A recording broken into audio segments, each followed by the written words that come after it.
आज सुबह से एक यात्री भी नहीं आया। आज सुबह से यूं ही खाली बैठा हूँ।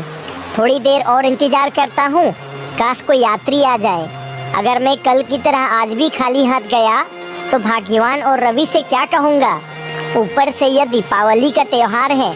ऊपर वाले कुछ तो कर। किशन कुछ समय और यात्रियों की प्रतीक्षा करने लगता है, मगर धीरे धीरे समय गुजरता है और सूर्यास्त होने का समय हो जाता है, मगर वहाँ कोई भी नहीं आया। अब तो शाम होने को आई है, मगर अभी तक एक भी यात्री नहीं आया। अगर ऐसा ही चलता रहा तो फिर मैं अपना घर परिवार कैसे चलाऊंगा। अब मुझे अपने घर चलना चाहिए। पता नहीं घर जाकर भाग्यवान को क्या कहूँगा। क्या आज मेरी नाव में एक यात्री भी नहीं आया। फिर इतना कहकर किशन अपने घर की ओर निकल जाता है। किशन माधोपुर गांव में एक छोटे से घर में अपनी पत्नी रूपा के साथ रहता था और किशन का एक पुत्र भी था, रवि। किशन गांव निवासियों को अपने नाव में बिठाकर नदी पार करने का काम किया करता था। किशन को कभी यात्री मिलते और कभी यात्री नहीं मिलते, जिस कारण किशन को अपना घर परिवार चलाने में बड़ी समस्या आती थी। रोज की तरह किशन आज भी अपने घर खाली हाथ ही लौटा। भाग्यवान, आज भी एक यात्री मेरी नाव में नहीं आ पाया। 1 रुपए की कमाई भी नहीं हुई। ऐसे कैसे चलेगा जी? आप ही बोलो। घर पर तो आज बिल्कुल भी दाना पानी नहीं है और ऊपर से इतने चारों ओर कर्ज है। महाजन तो आज ही 4 लोगों को लेकर यहाँ आए थे। हमारा घर उनके पास गिरवी है। उन्होंने कहा अगर हमने उन्हें कुछ पैसे नहीं दिए तो वो हमें अपने घर से भी निकाल देंगे। क्या भाग्यवान, महाजन ने ऐसा कहा? मगर हम भाग्यवान कर भी क्या सकते हैं। तो क्या हमें अब यह अपना घर छोड़ना होगा?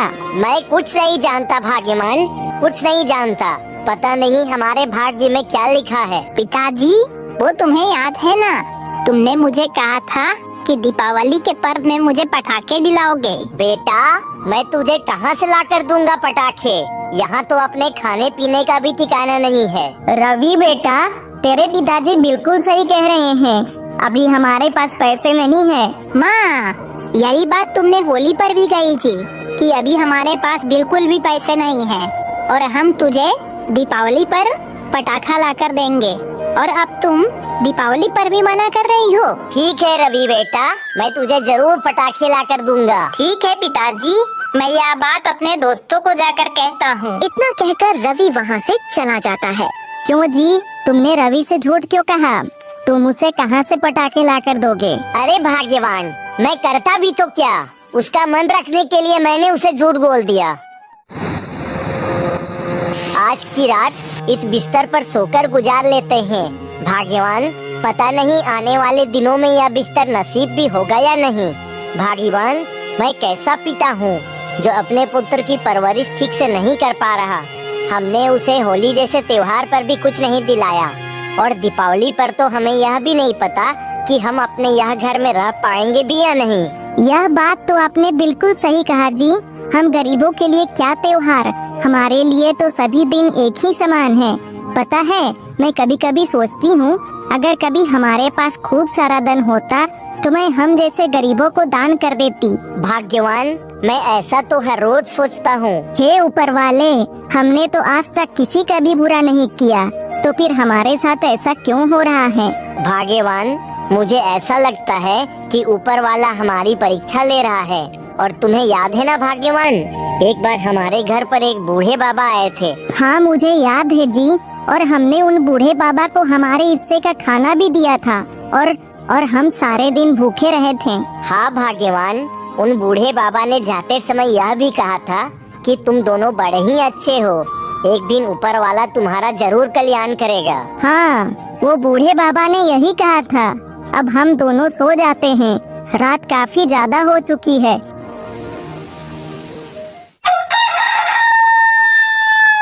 ठीक है भाग्यवान, अब मैं नदी के किनारे की ओर जा रहा हूँ। ठीक है जी। पिताजी, आज याद से मेरे लिए पटाखे लेकर आइएगा, कल दीपावली का त्योहार है। ठीक है बेटा, मैं जरूर तुम्हारे लिए पटाखे लेकर आऊँगा। अरे, आज भी कल की तरह एक भी यात्री नहीं आया। अगर आज भी मुझे एक पैसा भी नहीं मिला तो जरूर हमें घर से बेघर होना पड़ेगा। हे ऊपर वाले, कुछ तो कर, अब मुझसे और सहा नहीं जाता। मैं कैसा पिता हूँ जो अपने बेटी की ठीक ढंग से परवरिश भी नहीं कर पा रहा हूँ।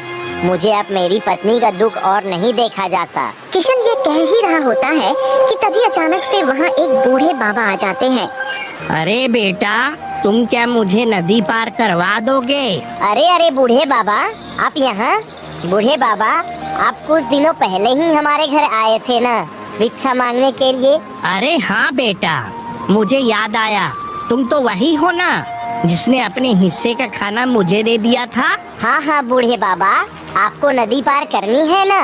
आइए बैठिए, मैं आपको यह नदी पार करवा देता हूँ। मगर बेटा, मेरे पास तुम्हें देने के लिए एक भी पैसे नहीं है। क्या बूढ़े बाबा, पैसे नहीं है?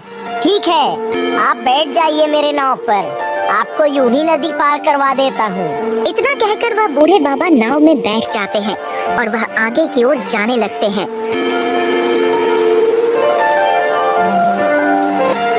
बस बेटा, इस किनारे पर तुम मुझे उतार दो।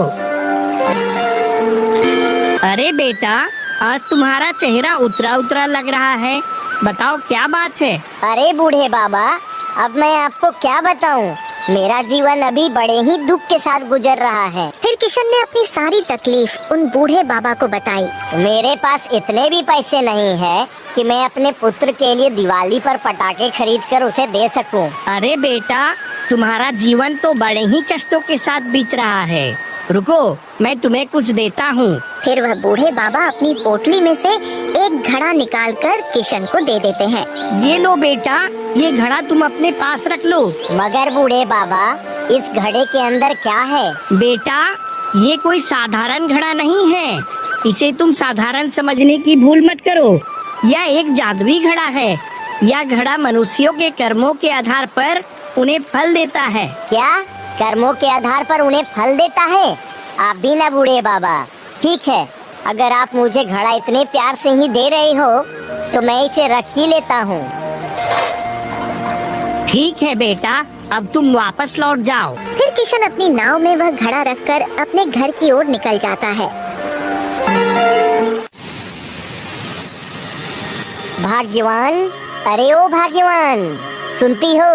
अरे आप आ गए जी। आज आपको कुछ पैसे मिले या नहीं? नहीं भाग्यवान, आज भी नाव पर एक भी यात्री नहीं आया। अच्छा, तो इसका मतलब हमारे नसीब में घर से बेघर होना ही लिखा है। हाँ भाग्यवान, शायद तुम सही कह रही हो। मगर भाग्यवान, वो बूढ़े बाबा मुझे मिले थे जिसे हमने अपने हिस्से का खाना दिया था। वो आए थे, उन्हें भी नदी पार करनी थी, मगर उनके पास पैसे नहीं थे, तो मैंने उन्हें यूं ही नदी पार करवा दी। पिताजी, आप पटाखे नहीं लेकर आए हो क्या? कल दीपावली का त्योहार है। बेटा, मुझे माफ करना, मैं तेरे लिए पटाखे नहीं लेकर आ पाया। मेरे पास पैसे नहीं है बेटा। जी, लेकिन तुम्हें यह घड़ा किसने दिया? भाग्यवान, यह घड़ा मुझे उन्हीं बूढ़े बाबा ने दिया है। वैसे इस घड़े में है क्या जी? क्या पता भाग्यवान, इस घड़े में क्या है, तुम ही इसे खोल कर देख लो। मैं इसे तो अभी तक खोल कर देखा नहीं हूँ। फिर रूपा उस घड़े को खोल कर देखती है तो वह हैरान हो जाती है। उस घड़े के अंदर ढेर सारे सोने के सिक्के होते हैं। अरे अरे, ये देखिए जी, हमारे तो भाग्य खुल गए। ये देखिए, इसमें तो ढेर सारे सोने की मोहरें हैं। सोने की मोहरें? अरे हाँ रूपा, वाकई में इस घड़े में तो सोने की मोहरें हैं। इसका मतलब वह बूढ़े बाबा ने सही कहा था। क्या कहा था उन बूढ़े बाबा ने? भाग्यवान, वो बूढ़े बाबा ने कहा था। फिर किशन रूपा को सारी सच्चाई बता देता है। मैंने आपको कहा था ना कि आज तक हमने किसी का कुछ बुरा नहीं किया, तो हमारे साथ भी कभी बुरा नहीं होगा, और आज अपने अच्छे कर्मों का फल मिल ही गया। पिताजी, तो इस बार हम दीपावली का त्योहार खुशियों से मनाएंगे ना? हाँ हाँ बेटा, क्यों नहीं बेटा, जरूर मनाएंगे दीपावली का त्योहार। क्यों न इस दीपावली के त्योहार पर हम हमारे जैसे गरीबों को पटाखे और मिठाइयों से भेंट करें, जिनके घर में ना तो पटाखे हैं और ना ही मिठाइयाँ। हाँ हाँ भाग्यवान, तुम बिल्कुल ठीक कह रही हो। कल हम दीपावली के मौके पर ऐसा ही करेंगे। अब हमारे सारे दुख के दिन कट जाएंगे। और फिर अगले दिन दीपावली का त्योहार आ ही जाता है। पूरा गांव पटाखे की आवाज और खुशियों में डूबा होता है। और रूपा की बातों के अनुसार किशन गांव के बीचों बीच में ढेर सारे पटाखे और मिठाइयाँ लाकर रख देता है। और धीरे धीरे सारे गांव के लोग किशन के यहाँ आने लगते हैं और सभी लोग दीपावली